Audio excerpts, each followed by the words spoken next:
ಕಲಬುರಗಿ ಜಿಲ್ಲೆಯ ಚಿಂಚೋಳಿ ಪೊಲೀಸ್ ಠಾಣೆ ವ್ಯಾಪ್ತಿಯಲ್ಲಿ 17th ನವಂಬರ್ ಮತ್ತು 18th ನವಂಬರ್ ಮಧ್ಯ ರಾತ್ರಿ ಅವಧಿಯಲ್ಲಿ ಒಬ್ಬರು around 75 to 80 years old lady ಮೇಲೆ ಅತ್ಯಾಚಾರ ಆಗಿ ಒಂದು ರೇಪ್ ಮತ್ತು ಅಟ್ರಾಸಿಟಿ ಪ್ರಕರಣ ಚಿಂಚೋಳಿ ಪೊಲೀಸ್ ಠಾಣೆಯಲ್ಲಿ ದಾಖಲಾಗಿರುತ್ತದೆ.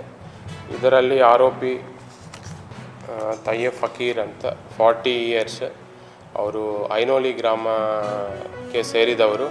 ಅವರನ್ನು 29th ನಿನ್ನೆ ನಾವು ದಸ್ತಗಿರಿ ಮಾಡಿ ನ್ಯಾಯಾಂಗ ಬಂಧನಕ್ಕೆ ಕಳಿಸಿಕೊಡಲಾಗಿದೆ. ಬಟ್ ಈ ಆರೋಪಿ ಬಗ್ಗೆ ನೋಡಿದರೆ ಏನಂದರೆ, ಇವರು ತಯ್ಯಬ್ ಫಕೀರ್ ಅನ್ನೋರು ಈಗ 41 ಇಯರ್ಸ್ ಏಜ್ ಇದೆ. ಅವರಿಗೆ 16 ಇಯರ್ಸ್ ಹಿಂದೆಯೇ ಮದುವೆ ಆಗಿ ಅವರು 8 ಇಯರ್ಸ್ ಹಿಂದೆ ಮನೆ ಬಿಟ್ಟು ಆಚೆ ಬಂದಿದ್ದಾರೆ.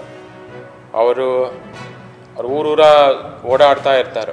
ಎಲ್ಲಾದರೂ ಯಾರಾದರೂ ಕೆಲಸ ಕೊಟ್ಟರೆ ಕೆಲಸ ಮಾಡೋದು, ಅವರಿಂದ ಏನಾದರೂ ಸ್ವಲ್ಪ ದುಡ್ಡು ಬಂದರೆ ಆ ದುಡ್ಡು ತೊಗೊಂಡು ಕುಡಿಯೋದು, ಮತ್ತು ಒಂದು ಊರಲ್ಲಿ ಕೆಲವು ದಿನಗಳಿರೋದು, ಮತ್ತು ಬೇರೆ ಊರಿಗೆ ಶಿಫ್ಟ್ ಮಾಡೋದು. ಈ ಥರ ಊರು ಶಿಫ್ಟ್ ಮಾಡ್ತಾರೆ. ಅಂದರೆ ಒಂದೇ ಊರಲ್ಲ, ಈಗ ಚಿಂಚೋಳಿಯಲ್ಲಿ ಕೆಲವು ಗ್ರಾಮಗಳು ಓಡಾಡೋದು, ಅದರಿಂದ ಬೀದರ್ಗೆ ಹೋಗೋದು, ಜಹೀರಾಬಾದ್ಗೆ ಹೋಗೋದು, ಸಂಗಾರೆಡ್ಡಿಗೆ ಹೋಗೋದು, ಹೈದರಾಬಾದ್, ಈ ಥರ ಸಾಕಷ್ಟು.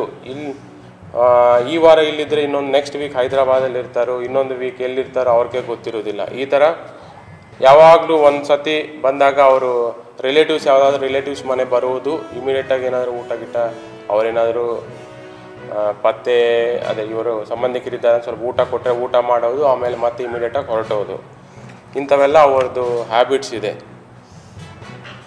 ಇವರು ಮೇಯ್ನ್ಲಿ ಈ ಗ್ಯಾರೇಜಸ್ಸಲ್ಲಿ ಕೆಲಸ ಮಾಡೋದು, ಸೆಂಟ್ರಿಂಗ್ ಕೆಲಸ ಮಾಡೋದು, ವಾಷಿಂಗ್ ಕೆಲಸ ಮಾಡೋದು, ಯಾವುದಾದ್ರು ಹೊಳೆದಲ್ಲಿ ಕೆಲಸ ಮಾಡೋದು, ಈ ಥರ ಮಾಡ್ತಿರ್ತಾರೆ. ಮತ್ತು ಭಿಕ್ಷೆನೂ ಬೇಡ್ತಾರೆ.